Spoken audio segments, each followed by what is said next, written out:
Om Purnamada Purnamidam Purnat Purnamudachyate Purnasya Purnamadaya Purnameva Avasishyate. Om Shanti Shanti Shanti. So first, slowly Shankara Bhagavad is explaining the nature of Rajo and Tamaguna, how they are responsible for the two things, namely Vikshepa and Avarana. So we saw in the last Luka that Abhavana, Viparita Bhavana, Sambhavana, Vipratipattihi Asyaha, Samsargayuktam na viminchati dhruvam Vikshepa Shaktihi, Trapayati Ajasram. So all these things, this Abhavana, the absence of right judgment, impression that oneness of Jiva and Brahman, and the Mityatva of the world spoken of by Shastra are not understood as real, Abhavana, or that they are not so. And then Viprati Bhavana is the impression of the Viparita Bhavana, impression of Anatman in the body, the Atman in the body. Atman, Anatman is thought of as Atman. Atman is supposed to be the body. It is a Viparita Bhavana, directly opposite to the reality or truth. Then Vipratipati is contrary impression, mistaking this for that, that for this. Again, these are all very similar, close to each other, and only to emphasize the ideas. Sambhavana is, samshaya bhavana. There is doubt. Always there is doubt about the apprehension of different qualities opposed to each other in the same substance. So, the body, you see the idea of Atman, also an Atman. So like that, there is samshaya, which is correct. It is also seem to be, so that's also seem to be. What is the correct thing? So that is all. So all these things, the abhavana, viparita bhavana, and sambhavana, etc., they do not allow a person, they do not release a person from their hold. Na vimunchati. So naturally, because of that, the person, one who is affected by all these, because its qualities is affected by the concealing power or the avarana shakti of the tamoguna. So then, once there is the concealing power, then the vikshepa, projecting power, completely destroys the person so affected. So what is the reason for one not being released? These are the things. Abhavana, viparita bhavana, sambhavana. All these things, do not allow a man any release. They hold a person so tightly. So he suffers from this avarana, or the concealing power. The concealing power is only due to this, because he is not able to understand the difference between these, the reality, and he has a wrong perception.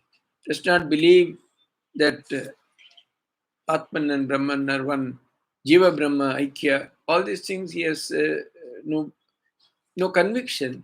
Because of that, only all these give rise to the avarana, the concealing power.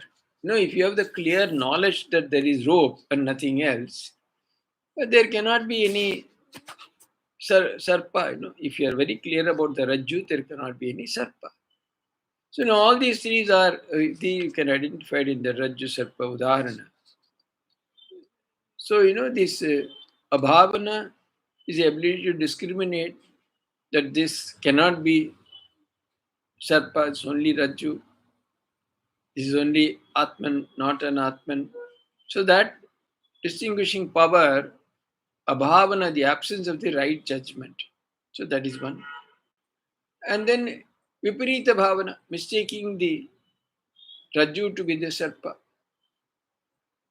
So that is the anatman to be the atman, or the imposing the atman upon the anatman.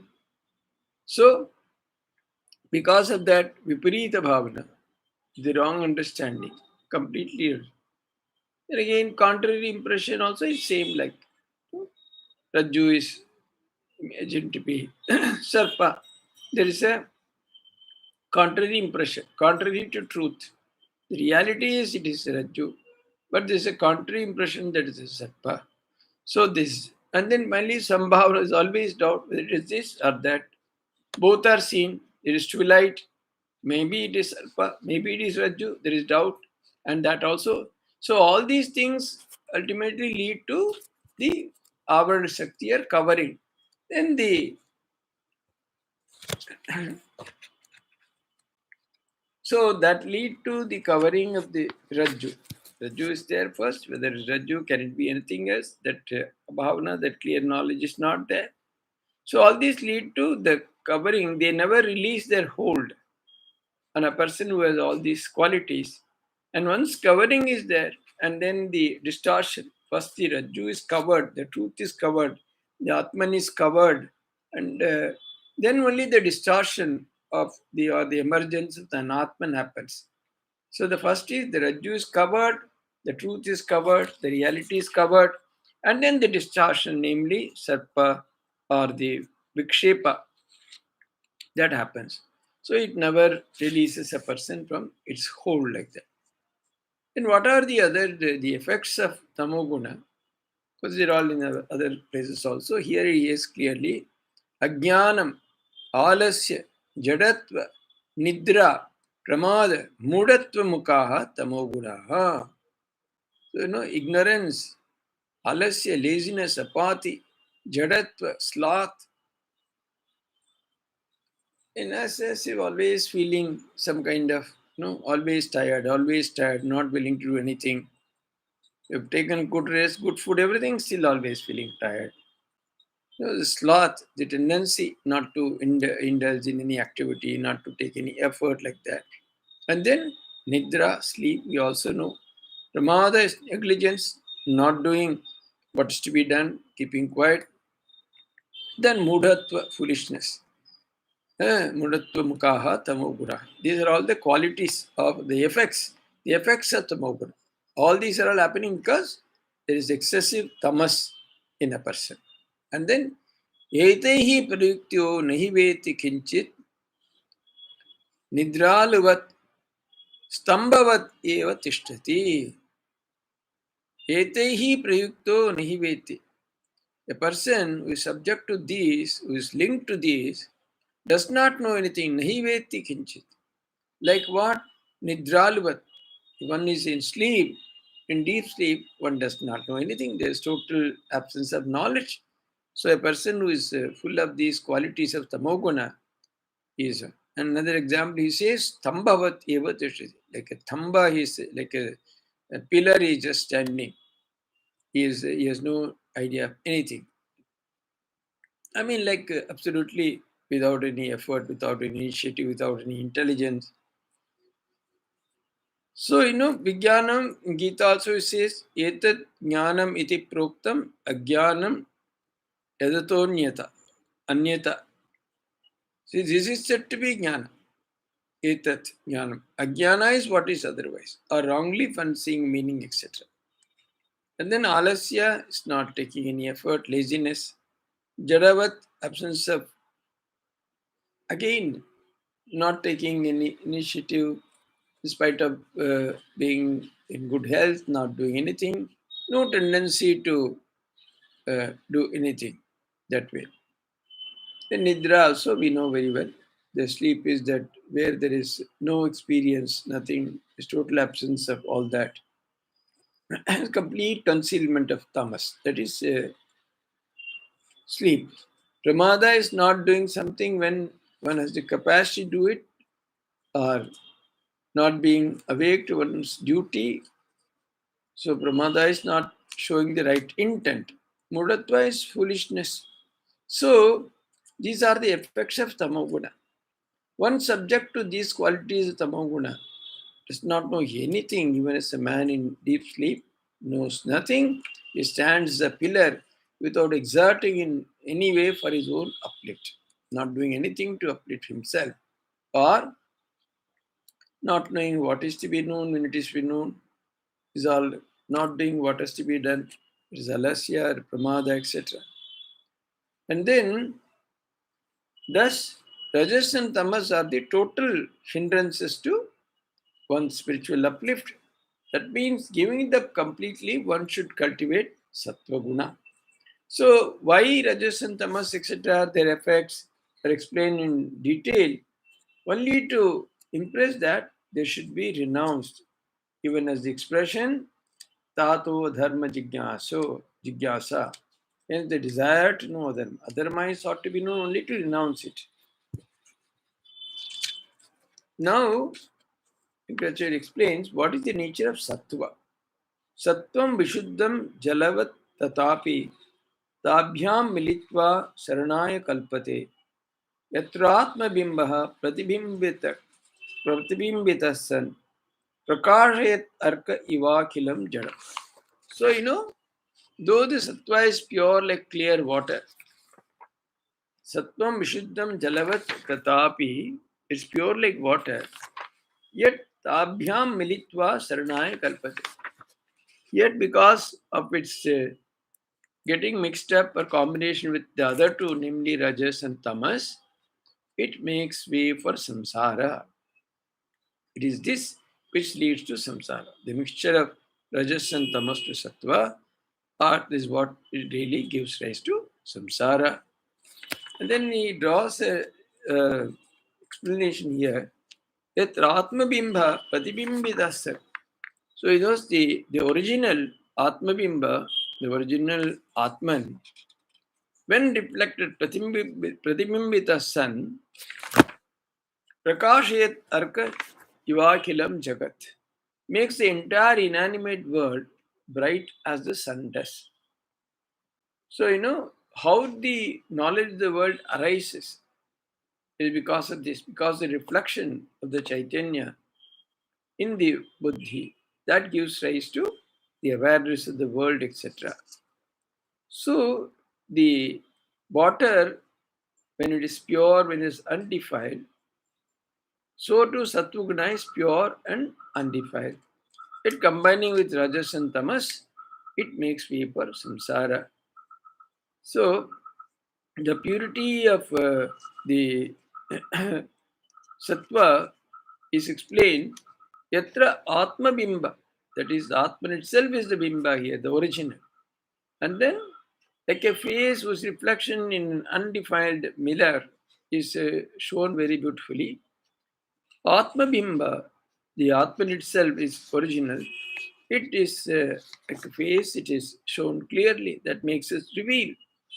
So, in water which is not disturbed, which is unturbid, the space above is reflected with all the sky and stars, etc., shines clearly. In the clean mirror, the face is clearly reflected. So, reflected in the Sattva Guna, the Atman shines clearly. Atman is the reflection of the Atman, the Chaitanya is seen only in the Sattva Guna. So, the sun that is reflected, the images, etc., which the mirror reflects, or whatever the reflection seen in the water, are all because of the light of sun which falls on them. How are you? Yes, the mirror no doubt reflects, but if it is total darkness, will the mirror be ever able to reflect? The mirror, the reflections we see in the water, the mirror, etc., yes, they are clear, there is pure, there is no dirt, then water is not defiled or there is not turbid. So we see the reflections, but more than that also there is the sun's rays, the sun's light, that's what makes them shine. Similarly, but because of the Pratibimba, the Atman, in this Tvaguna, the world, etc., the Iva Akilam Jadam, all that is Jada completely. Starting, what are all the things which are Jada, you will describe later.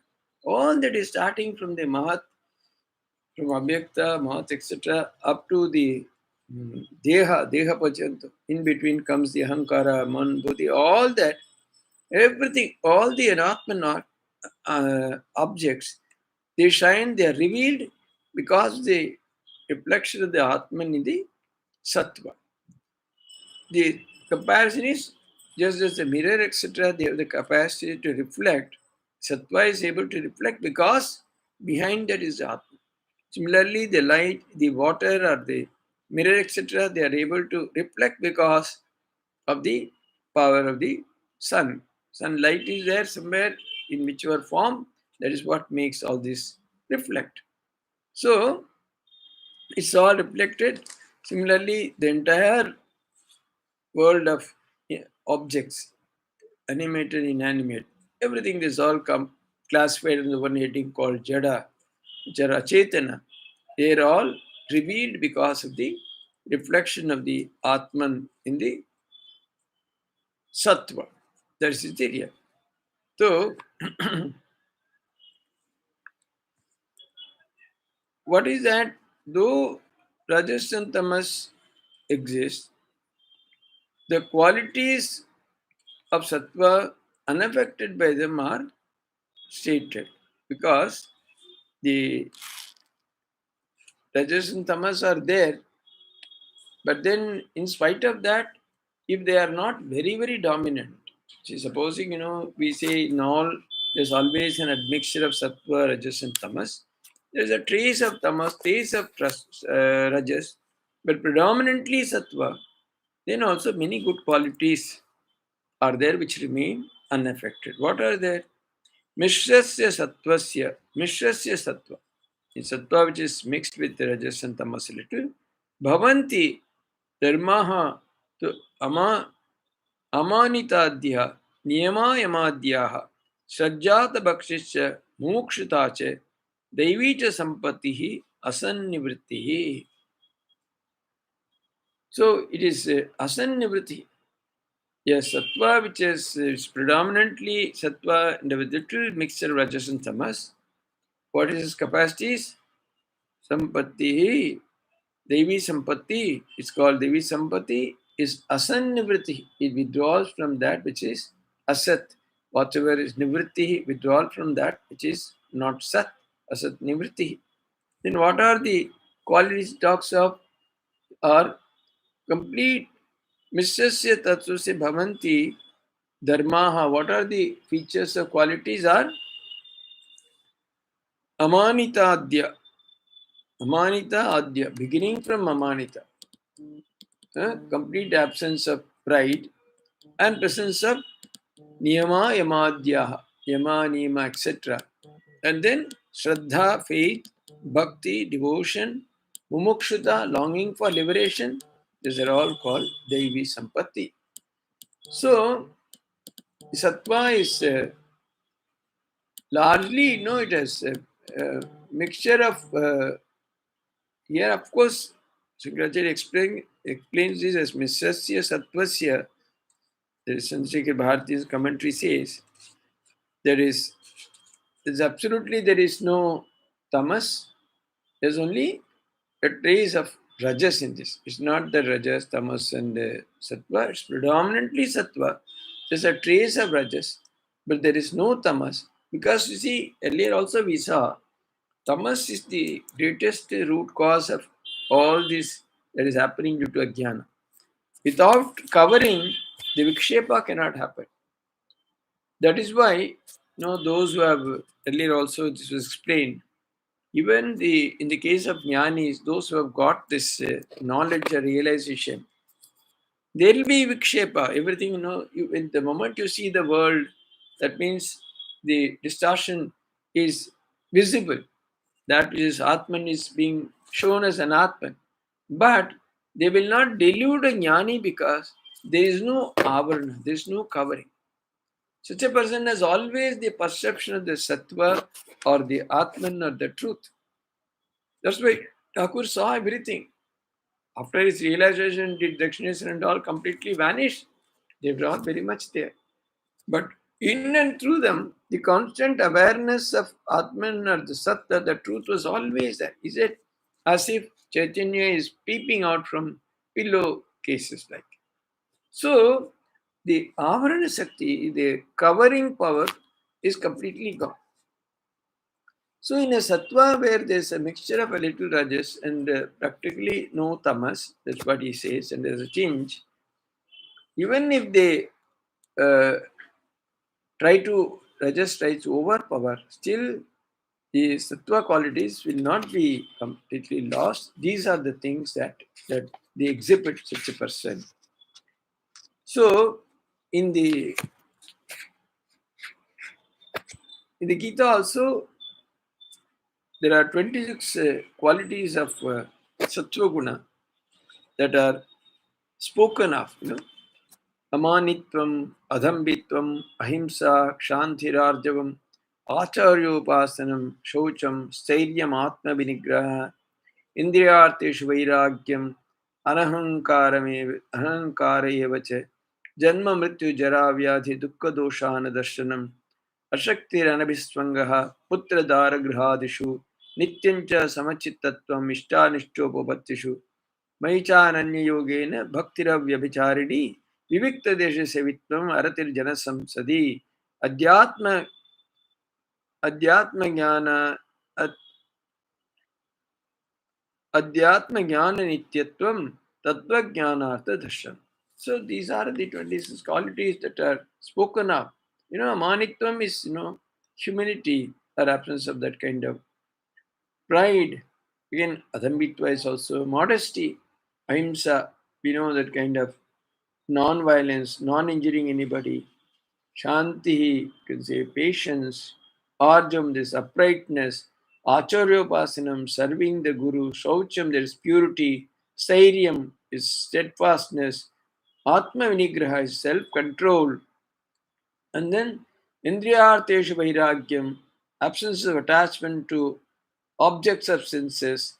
Anahankara, absence of egoism, janma mrityu jara vyadi, dukkha doshana varjanam, perception of evil in birth, death, old age, etc., in sickness and pain, and then ashakti anabhisvangaha, putra dara grihadishu, then absence of attachment for son, wife, home, and the like, then nityancha samachittatvam, constant equanimity. Samachittatvam on ishtanishtopapatishu, an attainment of what is desirable and undesirable. Whatever happens, whatever you get, whatever you desire and whatever is not desired, whatever is get, samachittatvam, always that equanimity of mind. And then mahicha ananya yogena bhakti avyabhicharini, unflinching devotion to me. Ananya yogena, with the yoga, complete yoga of non-separation. And then Vivikta Desha Sevitva, resorting to solitary places, Aratir Janasamsadi, distaste for the company of the worldly. And then Adhyatma Jnana Nityatvam, constancy in the knowledge of Atman. Adhyatma Jnana Nityatvam, Tattva Jnanartha Darshanam, perception of the meaning of the ultimate truth. These are the 26 qualities which Gita talks about as far as the sattva is described. So what is this briefly? Manitvam is the sense. Manitva is sense self-glorification of one's existing or non-existing qualities. Boasting. Manitvam is being devoid of that. Then adamba. So proclaiming one's qualities for acquiring name and fame, etc. Absence of that is adamba. Dambha, darpa, visona. Ahimsa, of course, non-injury, trying to non-injure others by kaya, manovakya, by word, speech, and all that action.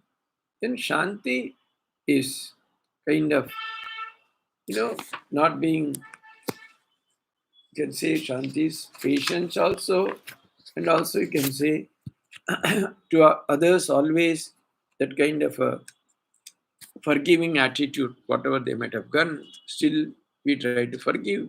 Then Arjava is identity of speech, thought, and action. Complete straightforwardness. Thakur always says, man mukh ek karna.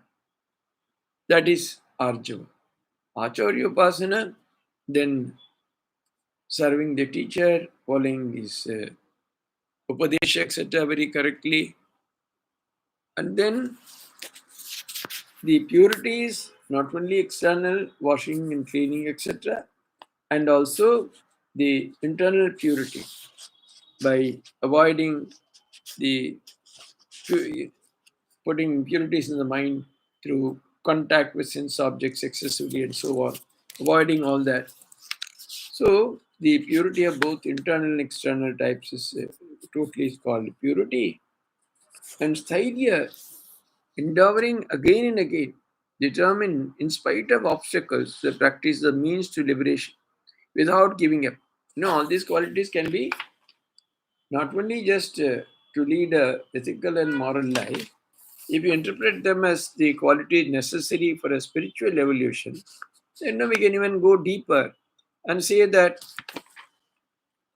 anyway, it is not only steadiness or anything like that. So then this Saidya is not only steadiness, it's also enduring again and again in the face of obstacles, the practice of means to liberation, how to get mukti in spite of all these difficulties, not giving up. Then Atma Vanigraha is self-control, the nature of the body and mind, which are body and senses, which are hindrances or obstacles to the attainment of liberation, controlling them and converting them into conditions favorable for the sadhana, etc.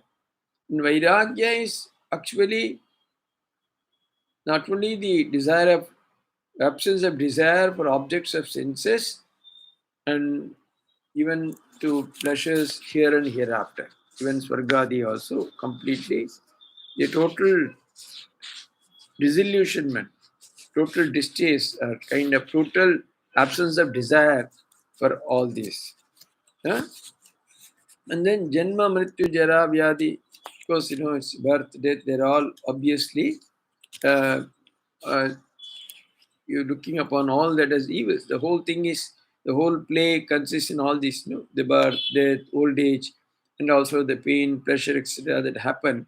So all these things, dukkhani, mental sufferings, desired, and the association of the desirable and the undesirable, etc.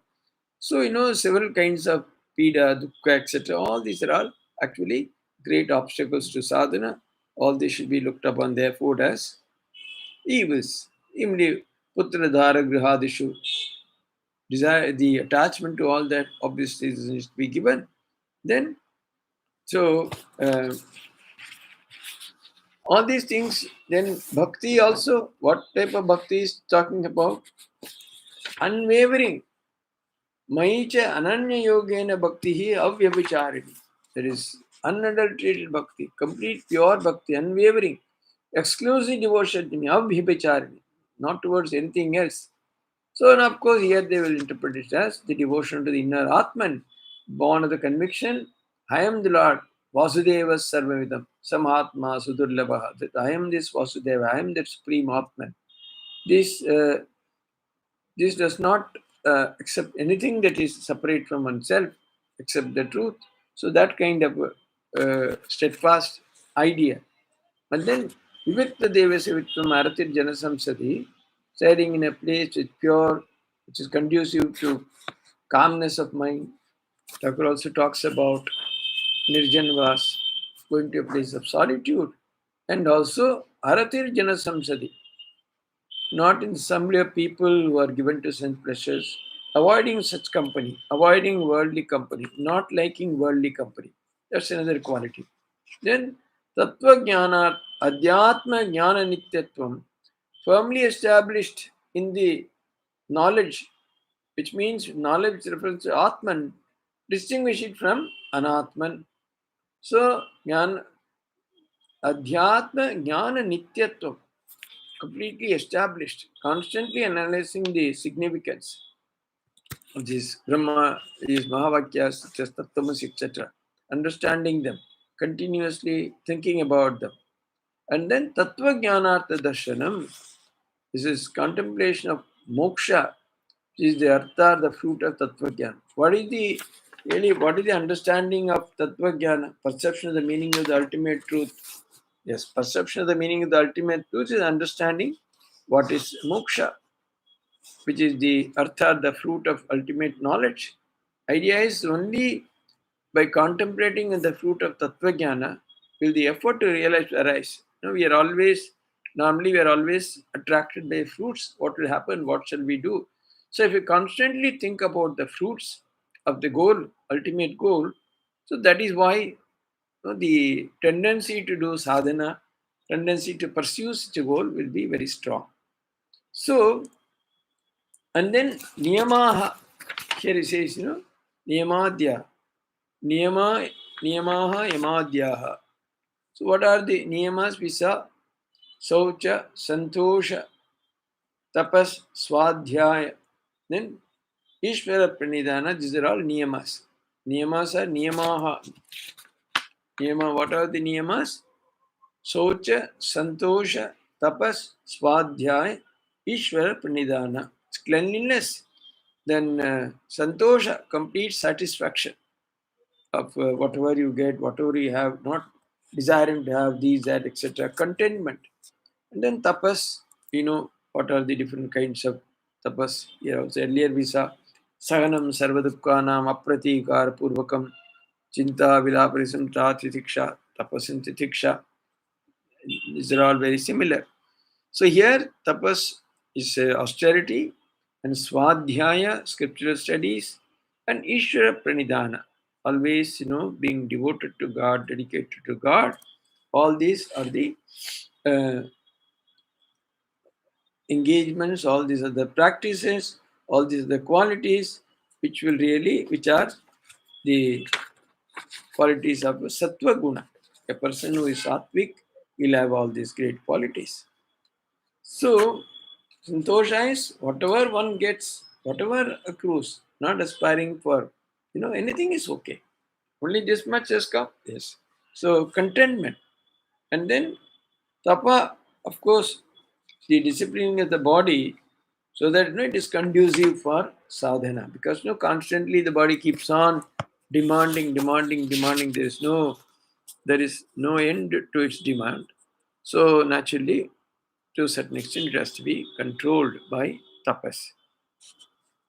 That's why people undertake fast, etc., not giving up, not easily yielding to demands of the body. These are all tapas. And swadhyaya is, of course, scriptural study, so that again the mind is always in that zone, contemplating about the ultimate. And Ishvara Pranidhana is to dedicate all actions to God without any restraint, without any expectation of fruits, etc. Completely dedicated. It also Bhagavan says, Yat karoshi, yat asnashi, yat josi, dadasyat, yat tapasyasi kaunteya, tat kurushva madarpanam. Dedicate everything. So, that's what is in the, it's said in the scriptures, Kamato akamato vapi, yat karomi subha shubha, tat sarvam tvayi vinasya, tvat prayukta karmo karmomyaham. Karmomyaham, whatever I do, all my karmas, with desire or without desire. Kamato akamato vapi. All that is surrendered to thee and perform it as directed by thee. Kamatu kamatu vapi yat karomi subha shubham tat sarvam tvahi vinasya. Surrendering to you tat prayuktaha karomyaham. As directed by thee, I perform all that. Because the great have spoken about the evils of attachment to fruits of action. That's why also Gita says karmanyavadikarasti mafalish kadachit. So any action that is done with desire, kama, will not produce the right result. So even tapas may be great effort, but if it is motivated by desire, it does not make for grace of God. They gave a very example like pious, if it is touched by a god, by a dog, licked by a dog, will be taken afterwards, just to be discarded. See, in the Puranas, we see the examples. Ravana also did tremendous tapasya. They said 1,000 years of tapasya, etc. But if it is backed, if it is behind that, if there are desires, ultimately they lead to destruction. They don't lead to anything that is good. But so this is very, very necessary to understand that even tapas or austerity, etc., done with that kind of desire behind them, they don't lead to anything. That is why Ishvara Pranidhana, dedication completely without any expectation of the fruits, etc., is very necessary. And then he says, Yamadhyaha, beginning with Yama, said, what is that? What are that? Ahimsa, Satya, Asteya, Brahmacharya, Aparigraha. Ahimsa, we know. Non-violence, not injuring by body, mind, etc. Kaya vak man mein kisi ko kshati nahi pahunchana. Not injuring anybody. Satya, truth. Thakur said, Satya is the tapasya for Kali. If one discipline is done in one's life, that's more than anything else. One of the most difficult disciplines, perhaps. Asteya, not stealing, not taking somebody else's wealth, not coveting somebody's wealth, not stealing. Then brahmacharya, because we know that kind of a purity, completely uh, observing that absolute purity that way.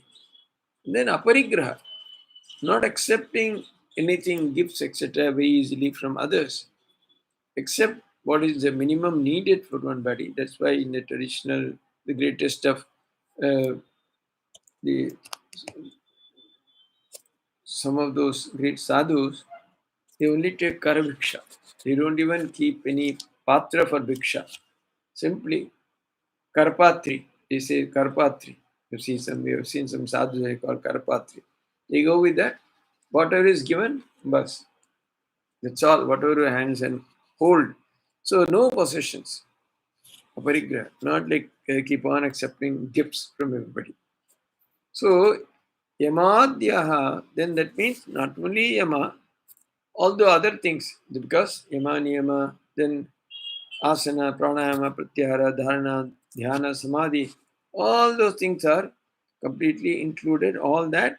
So all these are all the qualities of person who is endowed with great sattva guna. You know, even these also we can say the other, the qualities, uh, dharana, dhyana, samadhi. So here he says, apart from this, Shraddha, then no Yama Niyamadhyaha, then Shraddha is Astikya Buddhi. There is a deep inborn belief in something which is very spiritual. Shraddha is not exactly faith as it is translated in English. That's why they say the correct translation is Astikya Buddhi. That belief in something which is spiritual very naturally. It's not because somebody says, or it's not taken like that. It is not just believing because somebody says. Some inborn, spontaneous belief in something superior, in something transcendental. So, of course, obviously, it's God's gift. So, and then bhakti, Shraddha, bhaktischa. What is bhakti? Of course, para and apara bhakti, higher and lower bhakti. So, the highest type of bhakti is to be acquiring that kind of devotional ecstasy. The Bhagavata also talks about the 9 forms of bhakti, that no Shravanam, Kirtanam, Vishnu, Smaranam, Padasevanam, Achanam, Vandanam, Dasyam, Sakyam, Atma Vinigraha. That is Shravana, hearing, Kirtana, singing the Lord's praises, Kirtanam, Vishnu, and Smaranam, thinking of Him, thinking of Vishnu, Vishnu Smaranam. Padasevanam, serving the Lord. Not only Padasevanam is the, not only literally the serving or touching his feet or doing massage or anything. It's not only that, worshipping his feet. It's also Pada. Pada means his world is one part, 1/4. Is it not? Padosya Vishwa Bhutani. His world is his one Pada. The Pada Shamritanti with other clear above. So the whole world is 1/4 Pada of the Lord, of the Supreme Purusha, the Param Purusha. So Padaseva means serving. the entire humanity to the extent possible, as far as possible. Then archana, various kinds of upasana, puja, etc. Then vandana, prostration, naman, falling at the feet. And then dasya is dasya is like the attitude of a servant, dasa. And then sakya, that is the like a saka, the attitude of friendship. And then finally atmanivedana, surrendering oneself completely. So initially he was talking about the individual things like Sravanam, Kirtanam, Vishnu, Smaranam, Padasevanam, Archanam, Vandanam, Dasyam, Sakyam, Atmanivedanam. And completely surrendering oneself totally. It's called the Navada Bhakti. These are the means to the higher Bhakti or Para Bhakti, which is characterized by the supreme love of Lord. Finally, Tadat Pita Kila Acharata Tad Vismarani Parama Vyakulata is considered as the Parabhakti Lakshana in the Nal Bhakti Sutras. These are things. Then, lastly, Mokshutva, the desire to get rid of these bonds, get rid of the bondage from the ahankara, the attachment to the body, which are the results of avidya.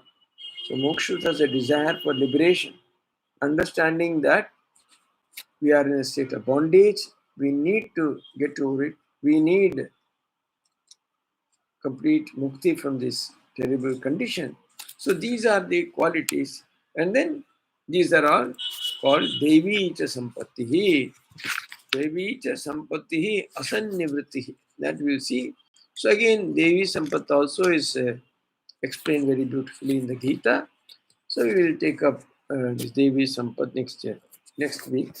Abhayam Satvasham Shuddhihi, then Jnana Yoga Vyavastitihi, Dhanam Damasya Jnatsa Swadhyaya Staparjam, all those, again 26 qualities are called, Devi Sampat. So we can kind of think of them in the next class. Om Shanti Shanti Shanti Hari Om Tatsat. Sri Ramakrishna Namaste.